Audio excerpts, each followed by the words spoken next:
Hello students, welcome back to my channel smart study. Students, आज हम directed of education की तरफ से दी जाने वाली वर्कशीट नंबर 30 करेंगे, जो कि क्लास 6 की है और सब्जेक्ट है सोशल साइंस। ये वर्कशीट 1 फरवरी 2021 की है। तो आइए शुरू करते हैं आज की वर्कशीट शुरू करने से पहले प्लीज़ मेरे चैनल को सब्सक्राइब कर दीजिए। तो आइए देखते हैं आज की worksheet. Chapter 7, our country India.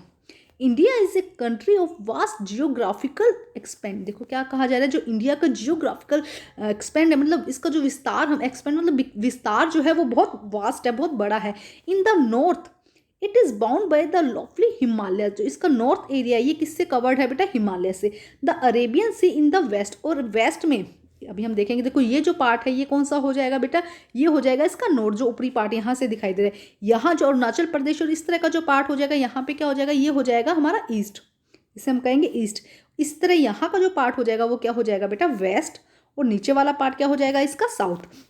तो देखो क्या कहा गया है, इसके वेस्ट में क्या है यहाँ पे, अगर हम नीचे अभी इसको समझेंगे हम अच्छे से। इसका जो अरेबियन सी कहाँ पे है? वेस्ट पार्ट में। Bay of Bengal in the east and the Indian Ocean of the south in the south wash the source of the Indian peninsula. The peninsula is a piece of land that's surrounded by the water on three sides. देखो peninsula कैसे कहा जाता है कि piece of land, ऐसा land का piece जो तीन तरह से किससे घिरा हुआ हो, सराउंडेड किससे हो? वाटर से। तो इंडिया क्या है बेटा? India is A peninsula. क्यों? देखो हम यहाँ पे अब समझते हैं इसको, क्यों इंडिया, क्यों पेनिनसुला कहा जाता है इंडिया को। क्योंकि इसके हम वेस्ट में बात करें तो यहाँ पे क्या है? अरेबियन सी। इसके ईस्ट में बात करें तो यहाँ क्या है? बे ऑफ बंगाल। और यहाँ पे इसके साउथ में बात करें तो यहाँ पे क्या है? Indian ocean. यहाँ पे क्या है बेटा? Indian ocean.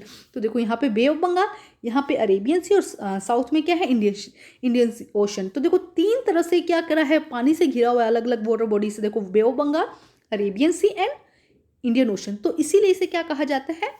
पेनिनसुला। ठीक है, ये हमने फर्स्ट समझा। और अब हम इसकी थोड़ी और लोकेशन सेटिंग पढ़ते हैं। थोड़ा सा ध्यान से समझने की जरूरत है बेटा। India is located in the northern hemisphere. बेटा देखो ये हमारा, आपने ग्लोब जरूर देखा होगा। ग्लोब को इस तरह से क्या कर दिया गया है? 4 पार्ट में डिवाइड कर दिया गया है। ठीक है, अब देखो हम इसे समझते जाते हैं। तो ये कहाँ पे है? नॉर्थन पार्ट में, मतलब कि इस तरह इस यहाँ के पार्ट में स्थित है, नॉर्थन पार्ट में इसके स्थित है। ठीक है, फर्स्ट यहाँ पे हम इसकी पोजीशन समझे कि कहाँ पर स्थित है। ठीक है, नेक्स्ट देखो क्या कहा जाता है, द ट्रॉपिकल ऑफ कैंसर। अब देखो क्या किया गया है, the Tropic of Cancer pass almost half throughout the country. अब देखो क्या किया गया है, हम ग्लोब क्या है बेटा? देखो ग्लोब में क्या पूरा वर्ड दिखाई देता है, और उसको क्या कर दिया गया? अलग अलग पार्ट्स में डिवाइड कर दिया गया, जिससे कि उसकी पोजीशन को समझना आसान हो जाए।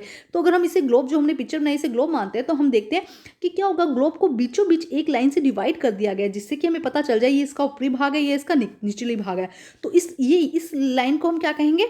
इक्वेटर। इसको क्या कहा जाएगा? इक्वेटर। ठीक है, उसके बाद इसके ऊपर थोड़ी सी और पोजीशन लेते हैं, यहाँ पे इसे कहा जाएगा ट्रॉपिक ऑफ कैंसर। इसे क्या कहा जाता है? Tropic of Cancer. ठीक है, तो बेटा यहाँ पे ये बात समझो, जो इंडिया, ये जो ट्रॉपिक ऑफ कैंसर की लाइन है, ये इंडिया के बीचों बीच से होकर निकल दिया था। The Tropic of the Cancer past almost half way through of the country.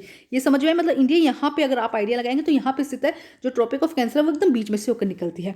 From south to north the main land of area extend 8 degree 4 north and 37.6 north लेल्टीट्यूड।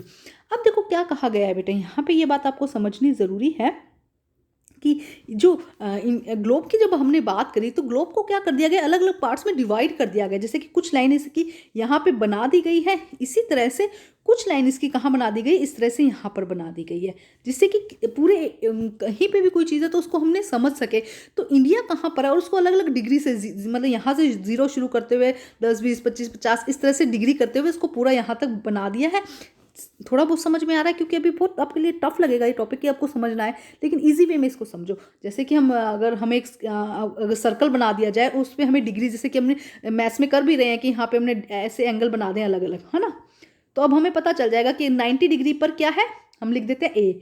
इसी तरह बी लिखते हैं हम 90 से ज़्यादा, तो हमें पता चल जाएगा कि इस तरफ बी आएगा।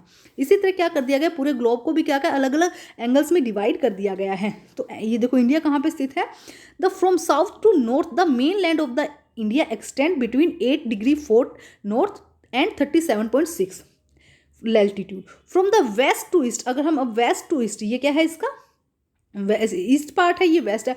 अगर इस तरह देखा जाए तो इसे क्या कहेंगे? लॉन्गिट्यूड। तो ये कितना है? 68.7 to 97.25 डिग्री ठीक है, अभी के लिए समझो, एक और वीडियो बनाऊंगी जिसमें आप और भी अच्छे से इसके जो लैटिट्यूड है या जो अक्षांश और देशांतर जिसे कहा जाता है, लैटिट्यूड और लॉन्गिट्यूडनल, इसको आप और अच्छे से समझ सकेंगे। ठीक है, आगे देखते हैं क्या कहा गया है बेटा।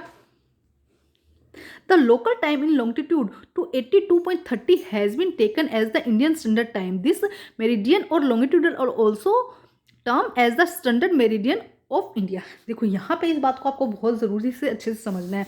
अब देखो ये जो लाइन है, जैसे अभी बताया था कि अलग अलग पार्ट्स में डिवाइड कर दिया गया है, तो ये जो लाइन है इसे क्या कहा जाता है, मेरिडियन ऑफ इंडिया। क्यों? देखो, क्योंकि आपको पता है कि सन क्या कर, जो अर्थ है वो सन के राउंड चक्कर लगाती है। ठीक है, ये आप सबको पता है। अब क्या होगा कि सन की लाइट सबसे पहले इस पॉइंट पे गिरती है, ठीक है, और सबसे लास्ट में इस पॉइंट पे गिरती है। तो यहाँ जो सुबह है वो बहुत जल्दी हो जाती है, जबकि जो यहाँ पे सुबह है वो बहुत देर से होती है। मतलब यहाँ पे तो 5 बजे क्या होगा, 5 बजे ही क्या हो जाएगा, सूरज उग जाएगा और रोशनी हो जाएगी। बल्कि यहाँ पर क्या होगा, 7 बजे तक सूरज नहीं उगता। तो कितना डिफरेंस आ गया, 2 घंटे का डिफरेंस आ गया। तो इसके अकॉर्डिंग से तो 5 बजे अगर सूरज निकल गया है, अच्छी सी धूप आ गई, अच्छा सा मौसम हो गया है, तो 7 बजे तक बच्चों के स्कूल खुल जाएंगे। और यहाँ पर अगर सोचो 7 बजे तक सूरज की रोशनी आनी शुरू हुई है, मतलब जो सनसेट, जो सुबह सुबह सनराइज होता है हम जिसकी बात करेंगे, तो वो क्या होता है 7 बजे शुरू हुआ, तो क्या स्कूल बच्चों का 9 बजे खुलेगा। तो अब देखो, इसलिए टाइम का कंफ्यूजन हो रहा था कि कैसे टाइम सेट करें, तो इन दोनों के बीच का टाइम ले लिया। जब इंडिया का टाइम सेट, आपने देखा होगा कि अलग अलग कंट्री का टाइम अलग अलग होता है, तो वो सन की लाइट उन पर किस तरह से पड़ रही है उसके अकॉर्डिंग सेट किया जाता है। तो इस टाइम को सेट ले लिया कि जब यहाँ पे सन की लाइट जो 5:30 पर पड़ेगी या 6:30 पर पड़ेगी, तो उस टाइम को मेजर एक स्टैंडर्ड टाइम बना लिया गया कि ये जो टाइम होगा यहाँ पे जो काम, मतलब सूरज की रोशनी जब आएगी या जब अंधेरा होगा, तो इसको क्या कर लिया गया, एक मेजर टाइम बना लिया गया, इसको एक कॉमन बना लिया गया। ठीक है, तो यहाँ पे थोड़ा सा कंफ्यूज हो जाओगे, लेकिन थोड़ा सा बस इस टाइम को समझो कि देखो, अगर यहाँ पे दिन जल्दी होगा, इस समय अगर रोशनी ज़्यादा जल्दी आएगी तो अंधेरा भी जल्दी हो जाएगा। तो मतलब यहाँ पे 5 बजे अंधेरा हो जाता है ना, 5 बजे अंधेरा होना शुरू हो जाएगा, जबकि यहाँ पे क्या है 7 साढ़े 7 तक अंधेरा नहीं होगा। तो डे में डिफरेंस आ रहा है ना, तो इस बात के लिए एक कॉमन टाइम यहाँ बना दिया गया कि यहाँ इसके अकॉर्डिंग हमारी घड़ी जो है वो इस लाइन के अकॉर्डिंग हमारी घड़ी चलती है। ठीक है, इस बात को यहाँ तक अभी के लिए इतना समझो, कभी और नेक्स्ट वीडियो में बहुत अच्छे से इसको क्लियर करेंगे। आगे देखते क्या लिखा गया है। India has the area of about 3.28 million square kilometre. India का एरिया कितना है, 3.28 million square kilometre. The north south extend from the Kashmir, first point क्या है, कश्मीर से लेके Kanyakumari, Kashmir to Kanyakumari is about 3200 kilometre. और अगर हम ईस्ट टू वेस्ट देखें, यहाँ से लेके यहाँ तक देखें, तो extend from the Arunachal Pradesh to Kutch, Arunachal Pradesh से लेके कच्छ, इट इज़ 2900 किलोमीटर। थोड़ा सा समझो, कंफ्यूज मत होना, समझना जरूरी है। ठीक है, क्वेश्चन देखते हैं। फर्स्ट क्वेश्चन क्या है, what is the area of India main land. India main land का एरिया कितना है बेटा, तो ये हो जाएगा answer number 1। India has an area about 3.28 million square kilometre, तो ये हो जाएगा फर्स्ट का answer. Question number 2, define peninsula with example. Example के साथ बताना है, तो इसका एग्जाम्पल क्या है, देखो बताओ आप, इसका एग्जाम्पल क्या है, यहाँ से लिखेंगे। देखो, the Arabian Sea in the west, the Bay of Bengal in the east and the Indian Ocean in the south wash the shores of the Indian peninsula. Indian peninsula को क्या करते हैं, तीनों तरफ से घेर के रखते हैं। अब पेनिनसुला का मीनिंग क्या है, the peninsula is a piece of the land is surrounding by water on 3 side, तो ये हो जाएगा आंसर नंबर 2। ठीक है, नेक्स्ट क्वेश्चन देखते हैं क्या कहता है। What is the standard meridian of India, क्या है, हम अभी समझ चुके हैं, जो ये लाइन है बेटा, इसके अकॉर्डिंग हमारा टाइम चलता है, तो इसे हम क्या कहते हैं, स्टैंडर्ड मेरिडियन ऑफ इंडिया। तो यहाँ से लेके देखो, यहाँ से लेके यहाँ तक इसका आंसर हो जाएगा बेटा। ठीक है स्टूडेंट्स, तो अच्छे से समझो बेटा। ठीक है, तो बेटा आज की जो वर्कशीट है वो कंप्लीट होती है। वर्कशीट कंप्लीट करके अपनी टीचर से चेक कराइए, और प्लीज़ मेरे चैनल को लाइक कीजिए, सब्सक्राइब कीजिए और शेयर कीजिए। Thank you.